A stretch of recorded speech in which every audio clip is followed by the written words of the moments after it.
Good morning, dear learners. Welcome to Teaching Learning session of Sociology. Today, we'll discuss about the Karl Marx, Emile Durkheim, and Max Weber's comparative perspective. And today, we'll discuss about the capitalism, their comparative perspective on capitalism. What is excuse me? What is capitalism? This is a mode of production, and capitalism. Excuse me. Capitalism is mode of production and is characterized by a few features like production for sales rather than for self use. See, in capitalism, the capitalists produce and they hire the worker to produce for the purpose of sale rather than the self use. The existence of the market where labor power is bought and sold, right? See, the capitalist is the one who owns the mode of production, and the workers who have not, those who don't own the modes of production, they are known the workers. And the capitalists have mode of production, they have the money. And in capitalism, the existence of the existence of market is where labor power is bought and sold, where the capitalist bought the labor power, and for their survival the workers sold their labors. Exchange takes place through the money, and this is not a barter system. And this exchange, that is buying and selling of the labor, right, that is on the that is done through the money. The capitalist controls the production process, and the capitalist controls the financial decisions, and competition is there, right? So capitalist, those who has the mode of production, they are known as haves. They are the capitalist, they have mode of production, they control the production process, they have money, and they take the decision. And workers, those who have not, they don't have a mode of production, right? They just have their, they can just sell their labor to the capitalist for their survival.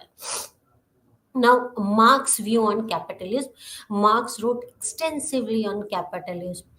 Marx and Engels outline certain stages of world history, each characterized by the distinctive economic formation.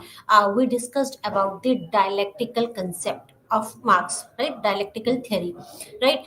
They studied the they studied the world, the various stages of the world history, and each uh, that each stage is characterized by the distinctive economic formation. Like in slave, there was a primitive society, then they studied about the slave society, then they studied about the feudal society, and feudal society gave rise to the capitalistic society. And each society has a different characteristics and a different economic formation. In primitive society, it was like everyone owns the mode of production, right?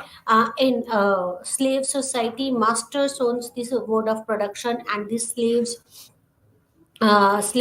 serves their master. In feudal society, again the masters have, they own the lands, right? And this feudalistic society has given rise to capitalism.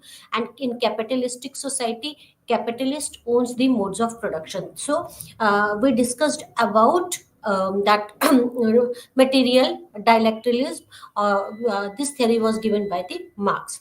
In this economic formation, that shapes of other subsystem which are termed as superstructure, like political structure, religion, value, and the culture, right? And then they discussed that superstructure, right? According to the Marx, these superstructure like political structure, religion, values, and the culture, right? When we discussed about the class conflict theory, we discussed about these superstructure. These superstructure like political structure, religion, value, and the culture, they are responsible for the exploitation of the workers. So they studied about these superstructure too. So Marx and Engels broadly outline four stages of the history: the primitive, communal stages, the ancient stages based on the slavery, then the feudal stage, and then the capitalistic stage. I discussed about it. The study of human history in terms of stages with its own distinct mode of production form the basis of Marxian theory of historical materialism, dialectical materialism. Each stages contain certain inner contradictions or the tension, and these contradictions eventually break the system down, and a new stage emerges from the womb of the old stages. That the first society was the primitive society. There were certain inner contradiction and the tension, and because of these inner contradictions and the tension, they become the reason for the breakdown of the system, and this has given rise to a new stage. Similarly, this feudalistic society has given rise to the slavery, master and slave society, right? Then because of the contradiction, it has a new society has been emerged, and it is known as the feudalistic society. And because of the contradictions in a feudalistic society, it has given rise to the capitalistic society, right? The stage of capitalism, according to the Marxist interpretation of history, is natural outcome of contradiction within the feudal society. Capitalism and class conflict. We discussed about the class conflict theory. According to the Marx, the history of human society is history of class struggle. According to Marx, in each and every society except the primitive society, there were two classes, and this division of the classes, this division on the basis of the classes, is actually responsible for the contradiction and emergence of a new society from the previous one, right? Each stage in human history is marked by division of society into two groups: haves and have nots, those who dominate and those who are oppressed. Those who have the mode of production, they dominate, and have nots are those who are oppressed. They don't own the mode of production, they work for others in each and every society. Karl Marx viewed capitalism as one of the stages in human history which emerges out of the contradiction of the previous stage, and capitalism too is best within the inner contradiction. According to the Marx, it is because of the introduction of the it is because of the contradiction of the previous contradiction in the previous society which has given rise to the capitalism. And in capitalistic society there are inner contradiction, and these inner contradiction will be responsible or will give rise to a new society, a new form of a society, and he called this society as a communism society. And this communism society will be class free society. Everyone will own the mode of production, right? Now, Weber's view on capitalism. According to the Marx, these two classes are responsible for this capitalism and the class struggle. There will be a class struggle, and this class struggle will give rise to a new society known as a communism society. Now, Weber's view on capitalism. According to Weber, that Weber speaks on the special kind of capitalism, namely rational capitalism. Rational capitalism, according to him, is uniquely Western development. This is because the ideal rationality and process of rationalization too are distinctively Western, so he called it as a rational capitalism. Weber on rationality. What is rationality? It involves gaining mastery or control over the external world. What is rationality? Right? According to Weber, that is gaining control over external world is, or the mastery over the external world is rationality. When you know what is happening and why this is happening, when you master the external world or when you gain the control of external world, then that is known as rationality. It involves the organization of human life in such a manner that greater efficiency and productivity can be obtained. Right? Right? So, according to Weber, that this rationality involves the organization of human in such a manner that they use the labor in such a manner that they become that the labor or the worker become a part of a production chain. And this, when they become the part of the production chain, they are involved in the organization in such a manner that it will increase their efficiency and productivity, and a greater productivity can be attained. Rationalization means an attempt by human to control the environment by organizing and coordinating human activities in a certain regular and predictable manner. Right. So according to Weber, what is rationality? Rationalization means control the that is an attempt to control the environment. How human being can control the environment? By organizing and coordinating the human activities in a certain regular and predictable manner. Right. Human beings have gained such a degree of understanding about the world around them that nature is no longer regarded as the mysterious or incalculable, right? Because of the development of the technology, because of the development of the science, right? The human being have gained a degree of understanding about the environment. Now it is no more mysterious, although it is mysterious, but not up to that extent, right? Rationalization and Western civilization. Science, a body of verifiable knowledge, well developed in the West rather than the East. Right, we know that industrialization and the development of science is developed in the West rather than the East. A rational state with specialized institutions, written laws, and constitutions which regulates the political activity. Right. So in Western states, right, they are the rational states. Who are the rational states? Those who have a specialized institutions. They have written laws and the constitution, and which regulates the political activities. Art, like Western music, has a system of notations, simultaneous use of number of instruments, and so on, which are not observed on the same extent in other system of the music. And economy is characterized by the rational capitalism. See, according to Weber, there is much development in the West rather than the East in each and every field. And according to Weber, they are more rational and more scientific because of the great development of the science and technology in the West rather than the East. So according to Weber, that Western people are more rationalized, right? They can organize that because they have a well developed, verifiable, well developed knowledge of the science. They, because of their specialized, because they have their written rules and laws and constitutions, and even in their music they are rational because of development of science and technology, and because of change in their thinking process, right? Traditional and rational capitalism. In traditional capitalism, most households are self sufficient and produce for the self consumption, the basic necessities of the life. The traditional capitalist mostly trade in luxury goods. So, in traditional capitalism, most households are self sufficient. They, what they need, they can produce for themselves. In traditional capitalism, most households are self sufficient, right?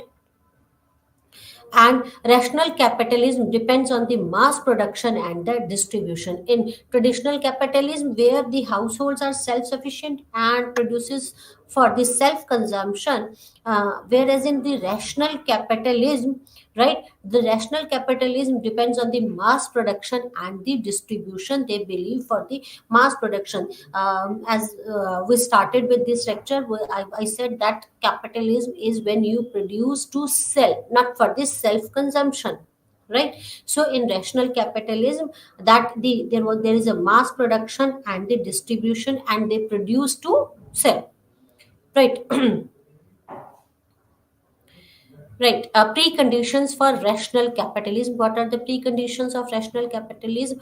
Private ownership of the material resources necessary for the production. That few owns the mode of production. They own land, they own machinery, tools, equipments, finances. So private ownership of the material is there. The private owners own the resources necessary for the production, right? Then there is a free market. There should be no restriction in the flow of trade. They can sell where they want to sell, so there is a free market. There is no restriction on the flow of trade, right? So these are the prerequisite, these are the preconditions for the rational capitalism, that there should be a private ownership, free market should be there, rational technique of production and distribution of the goods. There should be a well developed, organized, coordinated technique of the production and distribution of goods. How will you produce and how will you distribute it to the market? So rational technique of distribution and production and distribution. Rational legislations. There should be a system of laws which apply to all members of the society. This would simplify making an economic contract. Each individual would have a certain legal obligations and rights, and which would be codified or written down. See, when few owns the mode of production and others don't, so it is required that there should be a legal legislation, that there should be a proper system of law, so that it should be well decided who owns what and what are one's right and duties. There should be a well defined duties and rights of each and every member of the society, and this should be applied to each and every member of the society. And because of this rational legislations, this would simplify the making of economic contracts, because of a well defined duties and the rights, right? A free labor force. Laborers have a legal freedom to work where and when they want to work. Their relationship with the employer is contractual, not obligatory. It is very important that in rational capitalism, right, in rational production, in rational technique of production, labor should be free, right? For whom they want to work, where they want to work, it should be their wish. It should be the relationship between the employer and employee should be contractual, not obligatory. Commercialization of the economy. To make rational capitalism possible, there must be opportunity for everyone to participate in the enterprise. So what should be the preconditions? That there should be a private ownership, there should be a free flow of the goods, free market should be there, a rational technique of production should be adopted, there should be a well coded written rules and laws, so that it could make economic contract feasible. There should be a free labor force, commercialization of economy should be there, right? Right. That factors contributed to the growth of capitalism. Those were the preconditions of the capitalism, right? Of the capitalism, and what are the factors contributing to the growth of the capitalism? What are the factors? There are factors like economic factors, political factor, and religious and cultural factors. These factors contributed to the growth of rational capitalism.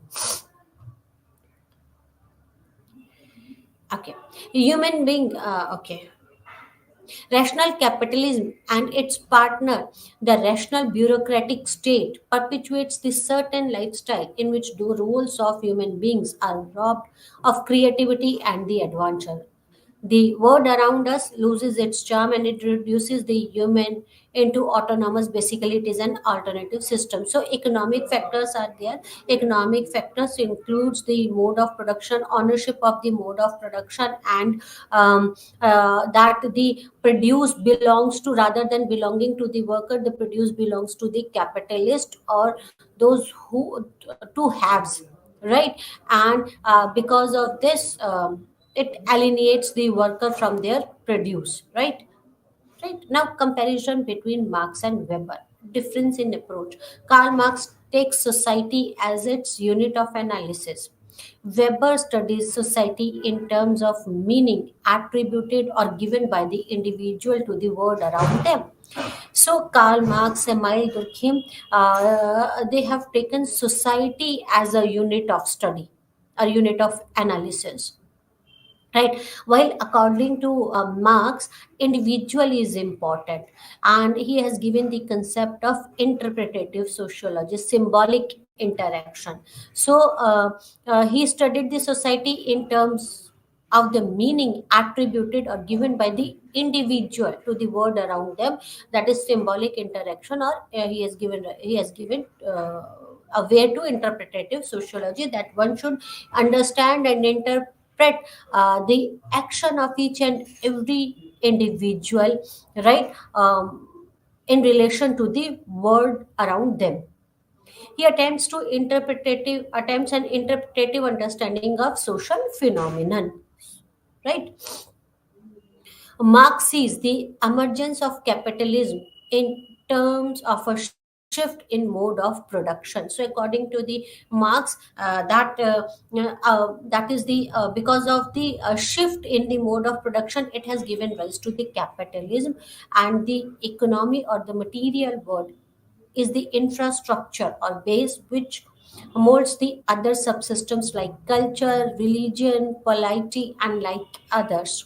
Right. So, according to Marx, it is because of the shift in the production system, it is shift in the mode of production. This has given rise to the capitalism, and that economy, according to Marx, economy is base of each and every society, right?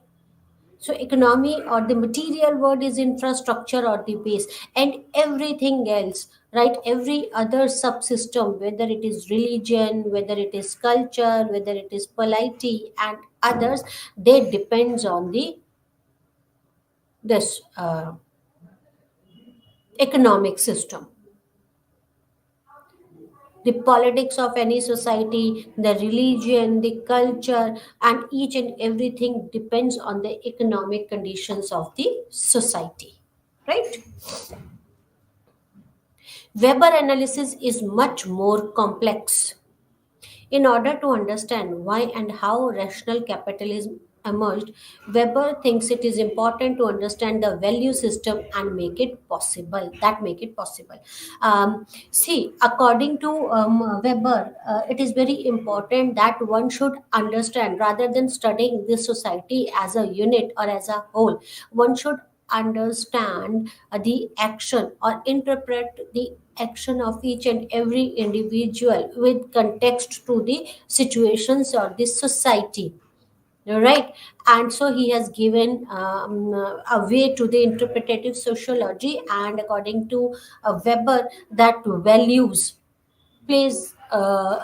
and beliefs plays a very important role in symbolic interaction, right? It plays a very important role in the actions taken by the individual. So it is according to Marx, it is only economy which is responsible for the for each and everything in the society. According to the Marx, economy is the base of the society, and everything else depends on the economy, right? But according to Marx, that it is very important to understand the value system that make it possible, or that has given rise to the rational capitalism. That is, according to Marx, the values and the belief system is responsible for the rise of the capitalism. Marx put economy before religion. Weber put religion before economy. So, according to Marx, the economy is the base of each and everything of the society, and that religion, according to Marx, religion depends on the economy of the society. But according to the Max Weber, that religion gives way to the capitalism or this economy. So Weber put religion before the economy, right? As we know that according to Weber, that it is because of the values and beliefs of a sect of a Christians that has given rise to the capitalism, right? So he put religion before capitalism. Sorry, religion before economy. For Karl Marx, capitalism symbolizes the exploitation, dehumanization, and alienation of the working class. So, according to Marx Weber, because of the ownership of the mode of production, the owners or the haves dominate and exploits the have-nots, and this capitalism symbolizes the exploitation of the working class. They exploit the working class because why he feels like that they exploit the working class, because they pay them the less wages. They were forced to they and this capitalism symbolizes the dehumanization, because the worker were forced to work for long hours, right? Because of no work life balance, because of the development of the slums, and the worker were forced to live in the slums, and because of the alienation of the working class of their produce, right? The worker becomes just uh, the worker becomes just a part of the production chain, and the worker hardly sees the end product, and because of this he never feels like that that produces his. So he alienated from the worker, alienated from his produce, right?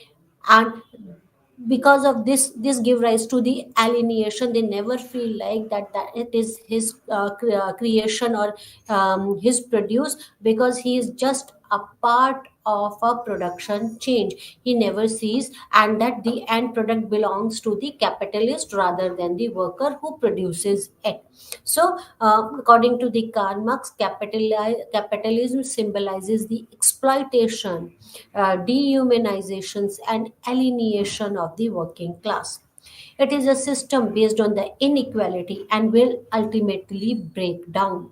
So, according to the Karl Marx, that this system is based on the inequality, because few owns the mode of production and others don't. They work for the owners, and this system will eventually break down and will give rise to a new system.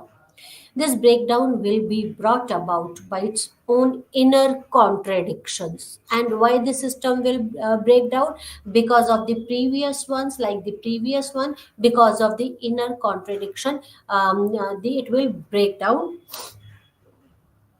The proletariat will bring about a revolution, and thus a new stage of human history, namely communism, will be born. As he studied the various stages of the human history, right, and he found that it is because of the inner contradiction that because of this inner contradiction has given rise to a new system. And similarly, there is an inner contradiction in the capitalistic society, in the capitalism system, and because of this inner contradiction, because of the inner contradiction between the working class and between the haves and have-nots, the have-nots will revolt for their rights, right? They will stand together and ask for their right, and this will give rise to a new stage of a human history, and he named it as a communism. For Weber, too, rational capitalism is basically alienating for human society. According to Weber, this rational capitalism is actually alienating for the human society. It alienates. Rational capitalism and rational bureaucratic stages go hand in hand. It is because of capitalistic the capitalistic system has given rise to the bureaucratic system, and the bureaucratic system supports the capitalistic system. So the rational capitalism and the rational bureaucratic state go hand in hand. They support each other. And according to Weber, that rational capitalism is basically alienating for the human society. They alienate the human society, and rational capitalism and rational bureaucratic states go hand in hand. They support each other. Human life get routinized. Human being experience disenhanced. They feel disattachment with the world because of this capitalistic, according to the Weber. Because of this capitalistic society, the life of a general human being or a human life become routinized. It become monotonous. They Everyone is supposed to work a similar type of a work every day. So because of this monotonous life, because of this routinized life, the human being experience a disattachment with the world. And the Weber is pessimistic about the future, unlike Marx. He does not think a revolution or collapse of the system very likely. As according to Marx, Marx was very optimistic that there will be a revolution and it will give rise to a new society known as communism. But Weber was not sure. He was pessimist about the future, right? He doesn't think that there will be any revolution or collapse of the this capitalistic society will be there, so he was not sure about the future. The progress of science and technology and human quest to gain control over nature and the world are process that cannot be reversed. So it is this very rationality, however, which is imprison human being in its iron cage. So according to Weber, that it is unlikely that revolution will be there because of the development of the science and the technology, and the way the human have gained control over the nature, right? Then it won't be possible to reverse that process. But one day will come that this rationality will imprison the human being in this iron cage. They will imprison that they will imprison the human beings, right? While Mark emphasizes the irrationality and contradiction in the capitalism, and will, according to him, lead to the change, Weber speaks of its rationality, right? So according to the Marx, that there are irrationalities, there are contradiction in the capitalism, right? And this will lead to the change because of the contradictions within the society, right? Marx speaks about the irrationality and the contradiction, while Weber speaks about the rationality.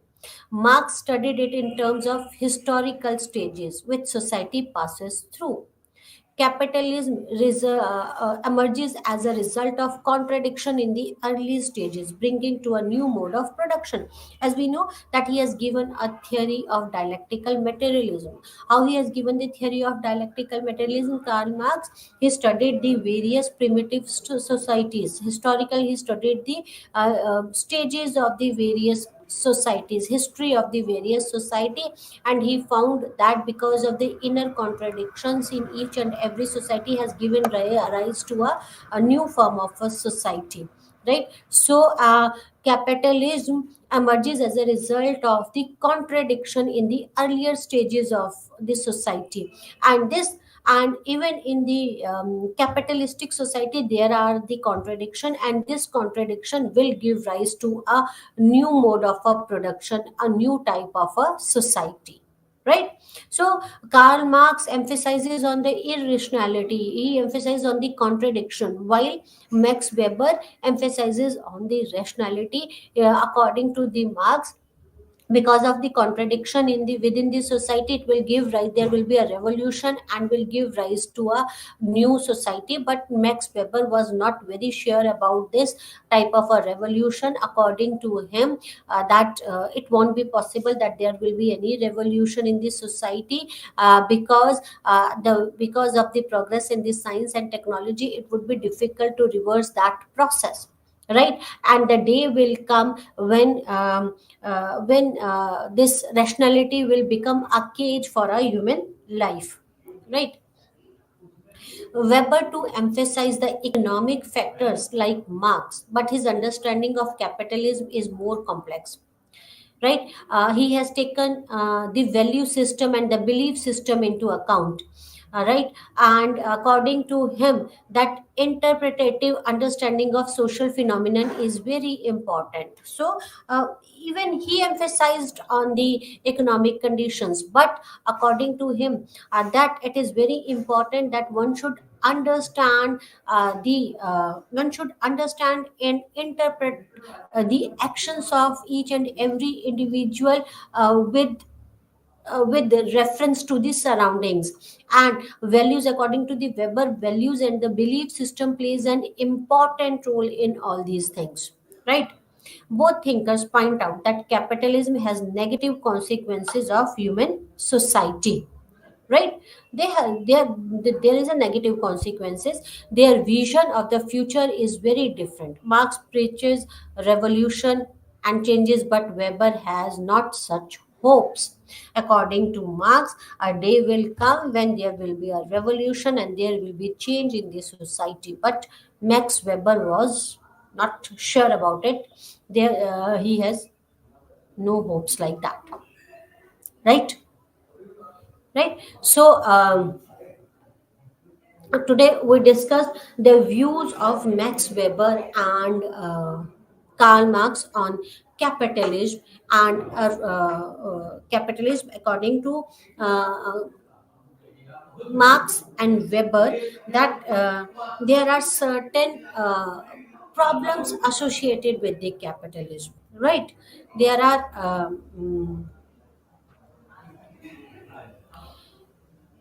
that capitalism have a negative consequences for human society. Both understands this, that both point out that the capitalism have negative consequences for human society, but again their point of view, there is a difference in their point of view. Let us summarize what I delivered today. Right, we discussed the comparative perspective of the Marx and the Max Weber on the capitalism. Right, according to Marx and Weber, that the capitalism have negative consequences on the human society, and according to Marx, a day will come, and it is through the revolution that this capitalistic society will give rise to a new society because of the conflict between the two classes, that is the capitalistic, that is the owners and the workers, and it will give rise to a new society, and he termed it as a communism society, right? But Max Weber was not sure about it. According to him, that there are no hopes that there's something like revolution will happen in this society, right? He was pessimistic about any change in the society or any development or any type of a change in the society from this capitalistic society, another form of a society, right? According to the Karl Marx, that economy is the base of the society. It is because of the economy that everything else depends on the economy of the society, right? The religion, the politics, the culture depends on the economy of the society, while according to the Weber, that it is the religion which has given rise to the capitalism, right? As we know that according to the capitalism, a sect of the Christians, right? That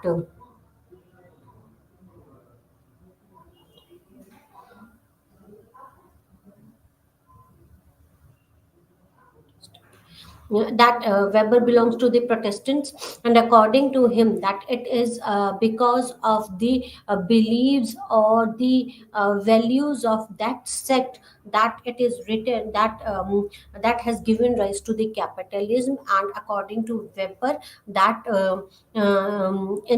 according to that sect, God has sent them to the God has sent them to the land to do something good and great, and according to, and they should earn more, they should work hard.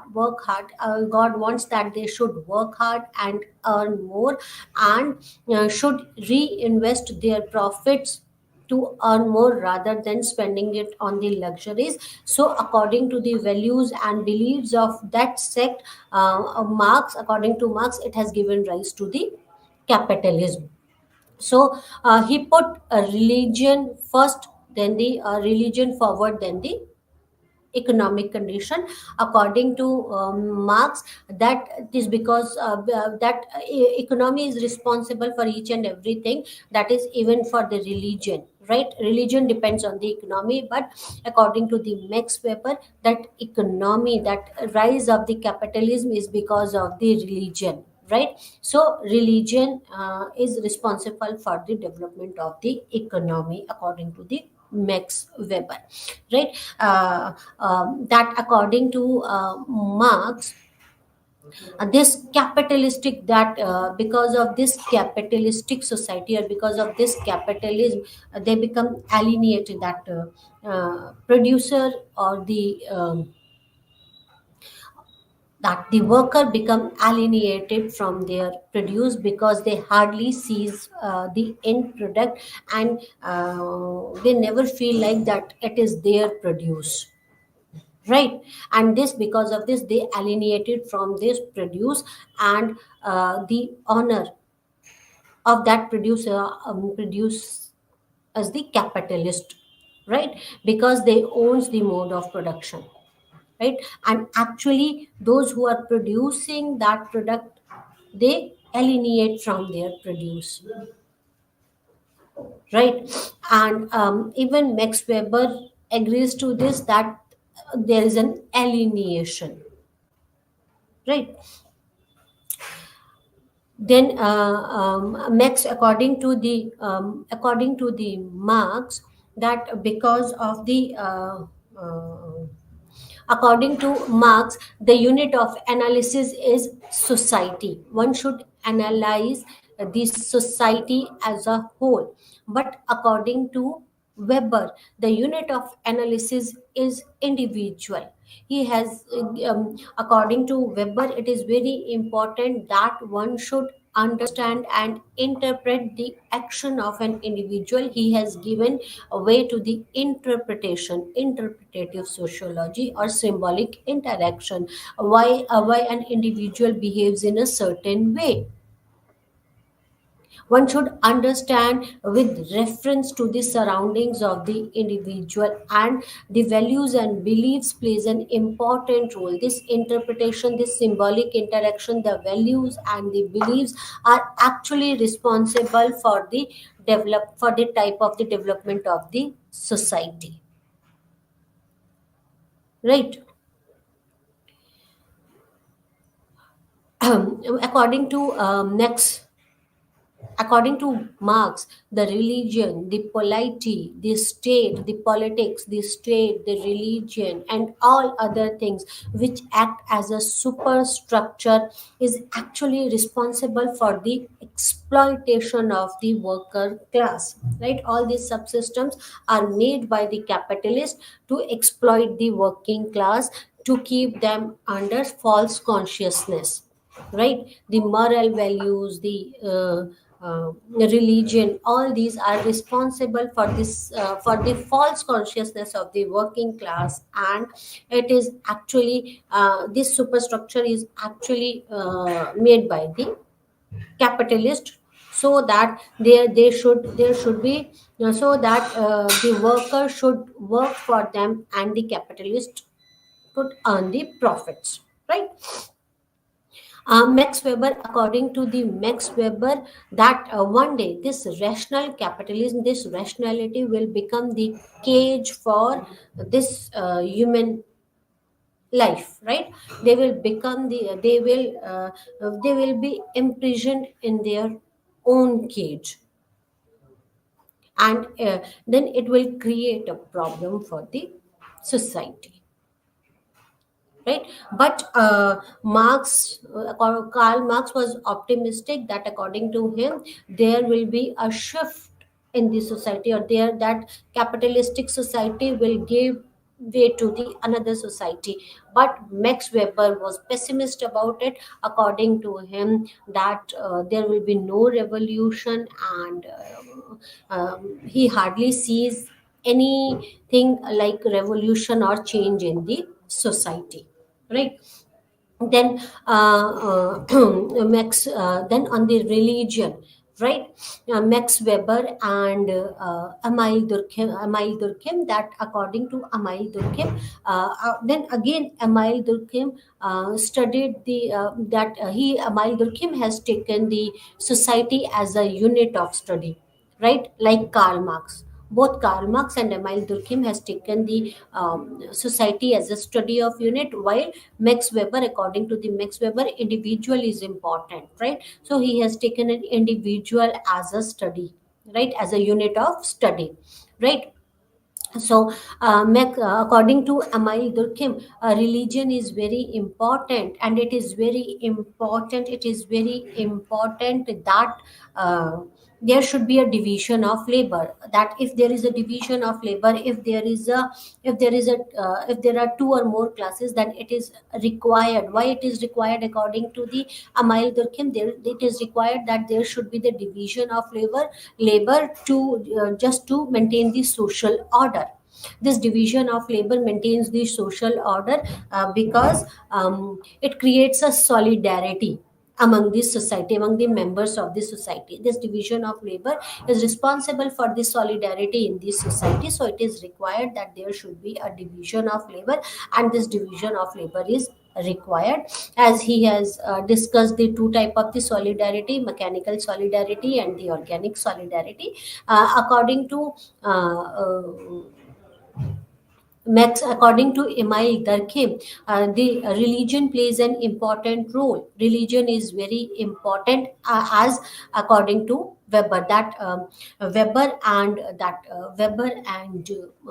Emile Durkheim agrees that religion plays an important role, right, in the development of this society, in the solidarity of the society. But according to the Karl Marx, religion is an opium, and it is a structure, a superstructure made by the capitalist to exploit the working class. So according to Karl Marx, religion, that economic, because that the religion depends on the economy of the society, and it is a superstructure which is made by the capitalist to exploit the workers. While according to the Max Weber and the Emile Durkheim, religion plays an important role in the society, and the religion plays an important role in the development of the society, and it creates a solidarity among the members of the society. As per Weber, it is because of the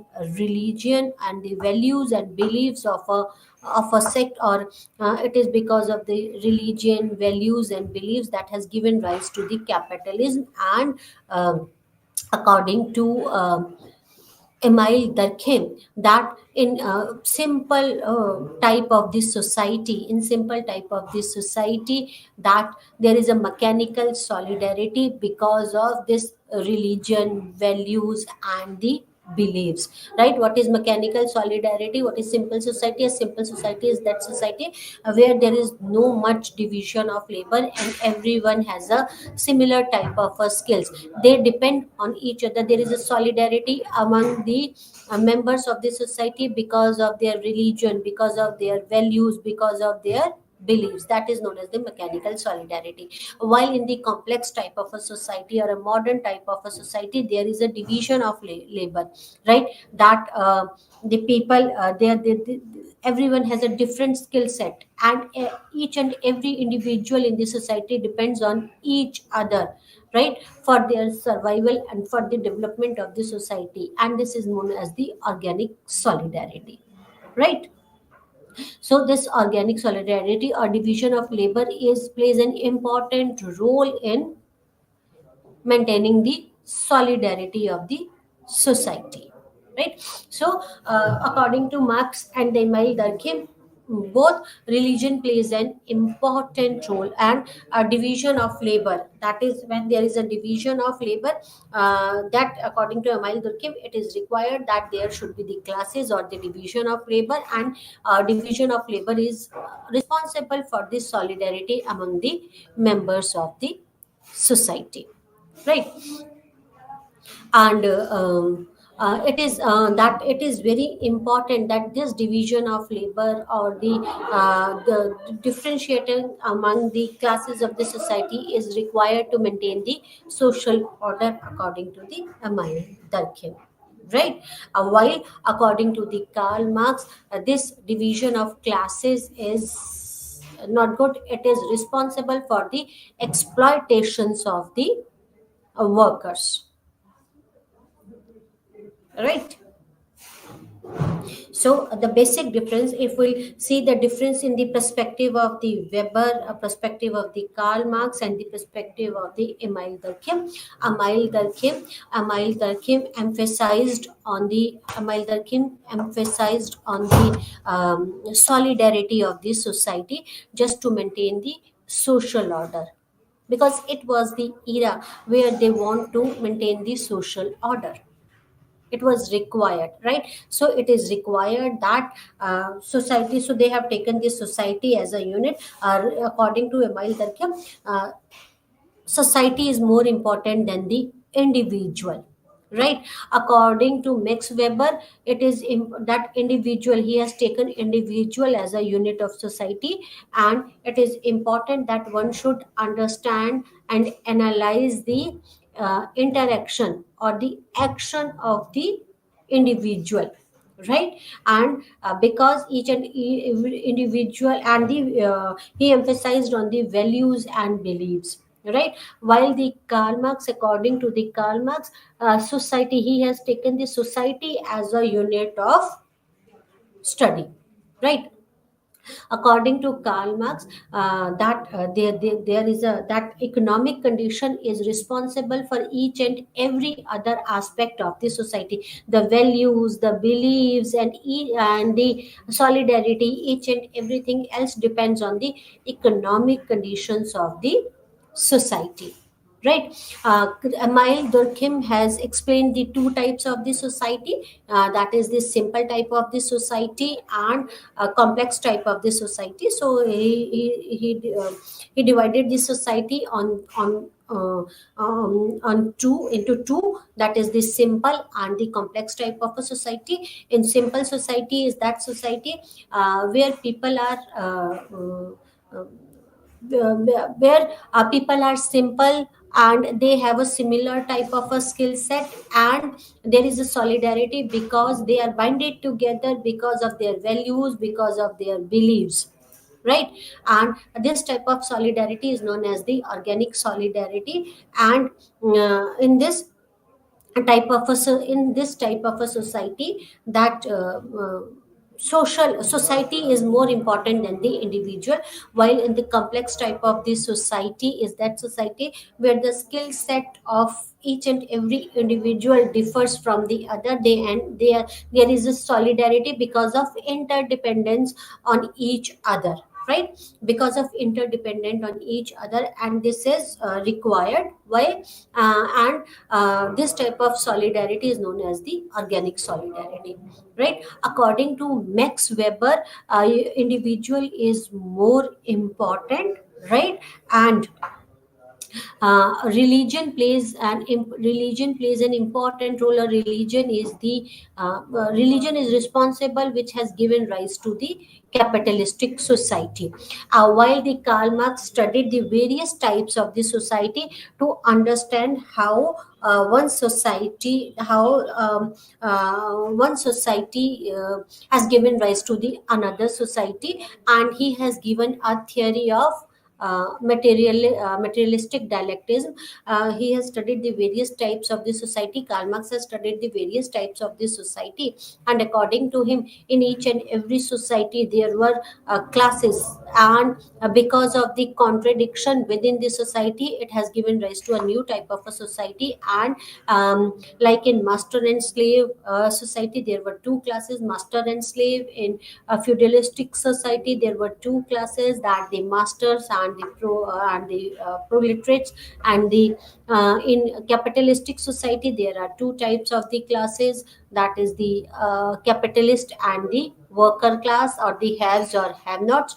And because of and those who owns the mode of production in each and every society exploits the have nots. And because of these exploitations, because of these things, that there will be that because of these contradictions, right? Because of the contradictions within the society, this give rise to the another type of a society. And even the capitalism, because of the contradiction within the capitalism, it will give rise to a new type of a society, right? Amail Durkheim, according to Amail Durkheim, that even a certain type of a crime with that is, if there is a crime in this society, and within a limit, even that crime is acceptable, right? It will happen in this society, right? The Max Weber has given the concept of bureaucracy. He has given the concept that according to him, that the religion, or the religion, bureaucratic state, and this capitalist, they goes hand in hand, they help each other. The bureaucratic state and the capitalist goes hand in hand, they help each other for their survival, right? According to Karl Marx, then again he has given a theory of alienation and the class conflict. That alienation is, the theory of alienation states that uh, uh, that the worker alienate from this produce, and Weber agrees to the alienation concept, right? Both of them, according to both Max Weber and the Karl Marx, that the worker is just a part of a production chain. They are just a part of a production change, and they were supposed to work on the smaller part of the produce, right? They work for they are just a part of a big production chain, and they hardly sees their produce. And because they hardly sees in their produce, and they perform a similar type of a work every day, so they never get attached to their produce. When you are not attached to your anything, how could you say that this is mine? They hardly sees the last or the finished product, as they are just a part of a production chain.